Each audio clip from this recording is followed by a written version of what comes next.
The Realm. Do you know what the Realm is?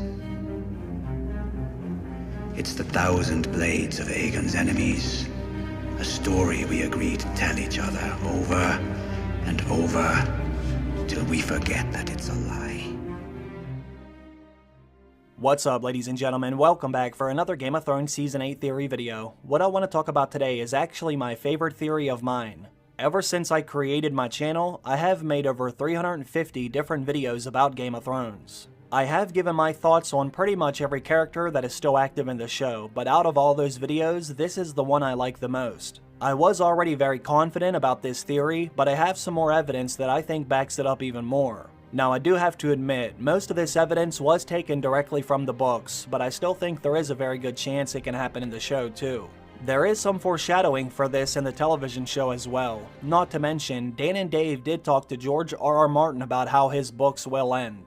I know some of you have seen my other video about this theory, but even if you have, I still think you will like this video because I'm including some extra evidence my last video did not have. Before we get started, I do want to thank the sponsor of today's video. This video is sponsored by Squarespace, and whether you need a domain, a website, or even an online store, I would highly recommend that you check out Squarespace. Now, as you can see by the title of this video, I want to talk about what I think it will take to defeat the Night King for good. This is something that I think almost all of us have thought about. I know I have ever since the White Walkers were first introduced in the opening episode. Now, obviously, we did not see the Night King at that time, but I always wondered what it would take to stop the White Walkers. We know they can be killed by Dragonglass and Valyrian steel weapons, but we still don't know what it will take to stop the Night King. Some fans assume you can kill the Night King by using those same weapons, but I don't think that's true. Since he is the leader of the White Walkers, I think it will take a very special weapon to stop him for good. Now, some of you might think a dragon can stop him, but I don't think that's the answer either. Not only did we see the Night King walk right through the dragonfire, but we also saw him kill a dragon, and he actually kind of made it look easy, so I highly doubt it would be a dragon that kills him. I still think one of our beloved characters will have to challenge him to 1 versus 1 combat. We know the Night King has a magical ice sword that hangs across his back. The one and only time we actually saw the Night King kill someone was when he killed the Three-Eyed Raven. That was when we finally saw the Night King use that magical ice sword. Now, since this is a Song of Ice and Fire, we will need that balance on the opposite side. In order for someone to defeat the Night King, they will need a magical sword made of fire. This was actually already foreshadowed in the second season of the show. During Melisandre's introduction, we saw a burning sword when she held the ceremony on the beach of Dragonstone.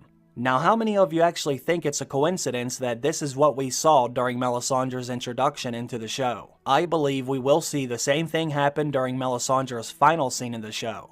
When we first meet Melisandre on the beach of Dragonstone, we can hear her say, "After the long summer, darkness will fall heavy over Westeros. Stars will bleed, the cold breath of winter will freeze the seas, and the dead shall rise in the north." In the ancient books, it's written that a warrior shall draw a burning sword from the fire, and that sword shall be Lightbringer. In the ancient books, it's written that a warrior will draw a burning sword from the fire, and that sword shall be Lightbringer. Basically, what that means is, after the long summer ends, the long night will fall over Westeros. In order for someone to defeat the dead and end the long night, they will need a burning sword that can bring the light back into Westeros. That's why the sword is called Lightbringer. It brings the light to the darkness. The only problem is you have to find the right characters to be able to create that sword. As you can see in that scene, Melisandre had a burning sword sticking into the chest of one of the statues on the beach of Dragonstone. At that time, Melisandre thought Stannis Baratheon would become Azor Ahai Reborn. Melisandre thought Stannis was the one that was meant to carry that sword into the darkness. They do need a burning sword, but Stannis is not the one that is meant to carry it. We begin to find out who is meant to carry that sword in the very last book that was released, which is A Dance with Dragons. I believe we get several big clues about who will become Azor Ahai Reborn. Only this character will have to stick the sword into a living heart to create Lightbringer. Melisandre was using those statues during the ceremony, but when the time comes for this sword to actually get created, someone will have to sacrifice theirself to get the sword to catch on fire. Now, I don't know how many of you saw my original video, but I believe Melisandre will have to sacrifice herself in order for the prophecy to come true. I think Melisandre now realizes this will have to happen, which is why she told Varys she will come back to Westeros one last time to die. It's already set in motion. Oh, I will return, dear Spider. One last time. My lady. I have to die in this strange country. I think we got one of the clues during Melisandre and Jon's last conversation together. This was when Jon exiled Melisandre from the north for sacrificing Shireen Baratheon. Jon said that Melisandre would be killed if she ever came back to the north, but it was what Melisandre said that I want to show you. This is where we get some of our hints. I've been ready to die for many years. If the Lord was done with me, so be it, but he's not. You've seen the Night King, Jon Snow. You know the Great War is still to come. You know the army of the dead will be upon us soon. And you know I can help you win that war. One of the very last things Melisandre says to Jon is, "I've been ready to die for many years." So we already know that Melisandre is prepared to die. She even knows she will die because that's what she told Varys the last time we saw her. But she also knows that she has one last thing to do. Melisandre told Jon she can help him defeat the Night King, but she never did say how she can defeat the Night King. So it's obvious Melisandre still knows something that we don't. She knows how to beat him, and she knows she will die. I think it will actually be Melisandre's sacrifice that enables them to stop the Night King. This is why she is ready to die, this is why she knows she will die, and this is why she knows she can help Jon defeat the Night King. After all the sacrifices Melisandre has done, it will be her final sacrifice that has the biggest impact. This whole time, all she needed to do was sacrifice herself to the right character for the prophecy to come true. Melisandre has even told us, death by fire is the purest death. Now let's take a look at some of the text. Let's see what the original Azor Ahai had to do to create Lightbringer. Make sure you look very closely at the words because we will see them again in some of the other chapters about Melisandre. I just want to take a look at what it says right at the moment the sword is stuck into Nissa Nissa's chest. It says, "Nissa Nissa," he said to her, for that was her name, "bare your breast." She did this thing, why I cannot say. And Azor Ahai thrust the smoking sword through her living heart. It is said that her cry of anguish and ecstasy left a crack across the face of the moon. Try to remember that text, because how it was worded is the key to Melisandre being Nissa Nissa. Now let's break it down sentence by sentence, that way I can show you that Melisandre is without a doubt Nissa Nissa. The first thing you need to understand is how the sword can catch on fire if it's stuck in Melisandre's heart. How would that actually make it catch on fire? Well, we have been told time and time again that Melisandre has a fire burning inside of her. There are a number of different quotes in the books that indicates this. Not only do they mention Melisandre has fire burning inside of her, but one of them just flat out says Melisandre is fire, and her hair is even blood and flame. We get another clue when Jon and Melisandre are riding in the elevator together. This is when Jon finds out how Melisandre is able to be at the wall without wearing heavy fur coats like all the men of the Night's Watch. Jon says, "You are not cold, my lady?" Melisandre laughs at this. She says, "Never." Then the ruby at her throat starts to pulse, in time with the beating of her heart. Melisandre says, "The Lord's fire lives within me, Jon Snow." This scene happens in the show and in the books. There is a good reason why we are told this. That's because we need to know Melisandre has fire burning inside of her. That way, when the sword is stuck into her heart, we will know why it catches on fire. This is actually shown right on Melisandre's very own banners. We have seen this symbol ever since Melisandre was introduced. Melisandre literally has a burning heart right on her flag. Now, one of the most fascinating clues in my opinion is when Jon thinks about the way Melisandre smells. Jon notices this at the same time Melisandre tells him she has a fire burning inside of her. Again, this is when they are riding in the elevator together. It says, "In the close confines of the iron cage, he was acutely aware of the Red Woman's presence. She even smells red. The scent reminded him of Mycon's forge, of the way iron smelled when red hot. The scent was smoke and blood, kissed by fire." This says Melisandre smells like a forge, which we all know that is where swords are created. The smell reminds Jon of Mycon's forge, the way iron smells when you melt it down and it turns red hot. The scent was smoke and blood. Melisandre smells like that because she is meant to have a sword forged inside of her. She already smells like that. Now let's take a look at another clue from the show. This is when Melisandre and Jon Snow are at Castle Black together. This happens during the scene when we see Melisandre try to seduce Jon. What I find interesting about this scene is Melisandre actually talks about her and Jon creating something together, and you can guess what she references. Melisandre says they can create light. I believe that is a reference to Lightbringer. Do you feel my heart beating?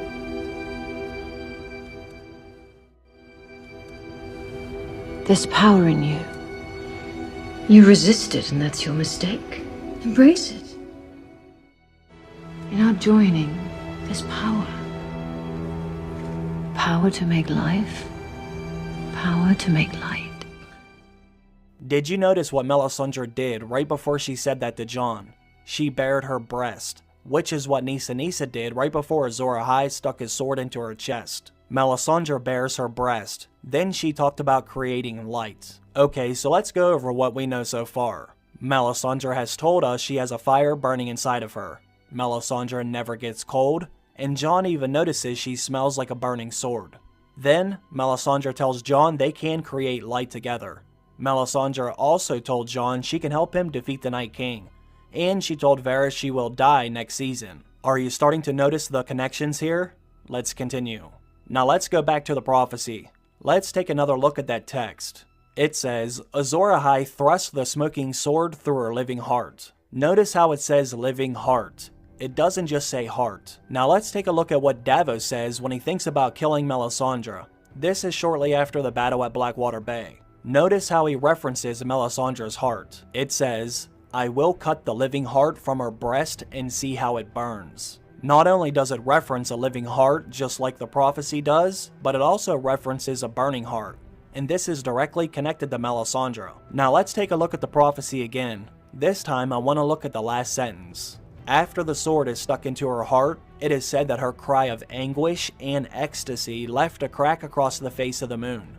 I want to focus on the word ecstasy. If you go through all 5 books that George R. R. Martin has released in A Song of Ice and Fire, you can only find the word ecstasy 5 times in all of those books. The very first time we see the word ecstasy in the books is during this prophecy, but the other times we see this word in the books are all references to Melisandre.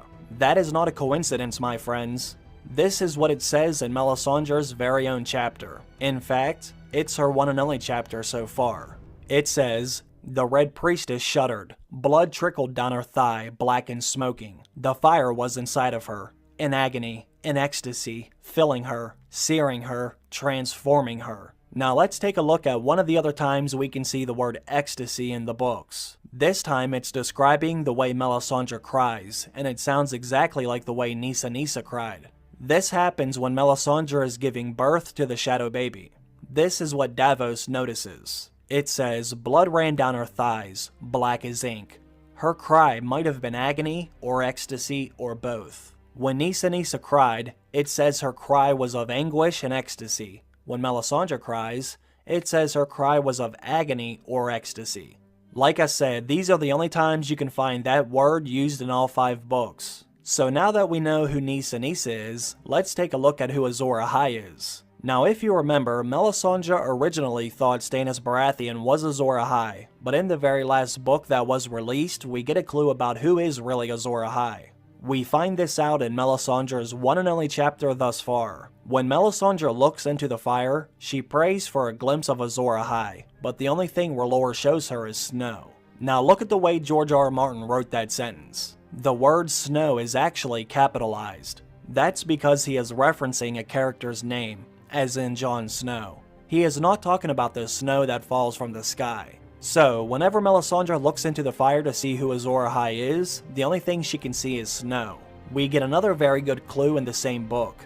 This time it happens during one of Jon Snow's dreams. In this dream, it says Jon Snow is armored in black ice, and he has the burning red sword in his fist. This is why it's Jon Snow who notices Melisandre never gets cold, and he notices Melisandre smells like a burning red sword. George R. R. Martin is leaving these breadcrumbs all throughout Jon and Melisandre's chapters. There is a reason why it's Jon who notices these things. Now let's take a look at something else. In the books, Maester Aemon actually leaves Castle Black with Samwell Tarly. They travel to Old Town together when Sam goes to try to become a Maester. Now right before Maester Aemon leaves Castle Black, he gives Jon Snow a book. There is one section in the book that Maester Aemon really wants Jon Snow to read. He makes sure to leave a bookmark in that section he wants Jon to look at. When Jon opens the book to that section, it tells of the story about Azor Ahai and Nissa Nissa. When Jon reads the chapter about Azor Ahai and Nissa Nissa, we also get another clue that connects Melisandre and Nissa Nissa together. Let's see what it says. Lightbringer was never cold to the touch, but warm as Nissa Nissa had been warm. This means Nissa Nissa was never cold either, as in she must have had a fire burning inside of her too, just like Melisandre. The evidence almost becomes overwhelming once you actually step back and take a look at it all. Melisandre will come back to Westeros one last time to give the ultimate sacrifice. Not only did she say she is ready to die, but she also knows she will die. She told Jon she can help him defeat the Night King, and I think this is how she will accomplish that. The fire that's burning inside of Melisandre will consume Jon Snow's sword once he shoves it into her heart. Death by fire is the purest death. Let me know what you think about this updated video. Let me know if you think Melisandre is Nissa Nissa. Leave your thoughts down below. Before I go, I do want to thank Squarespace for sponsoring today's video. For those of you that don't know, you can use Squarespace to help build your own website. Like I said before, I used to think it was very difficult to create your own website, but Squarespace makes their service very easy to use and understand. They do have an all-in-one platform that even provides 24/7 customer support. If you were thinking about creating your own website, I would highly recommend that you go to squarespace.com for your first free trial. Then, once you're ready to launch, go to squarespace.com/talkingthrones to save 10% off your first purchase. Go to the description of this video to find their link. Thank you all very much. I hope everyone has a great day, and I hope to see you all come back when the final season begins in just a few days. Thanks for watching. I will see you soon. Bye.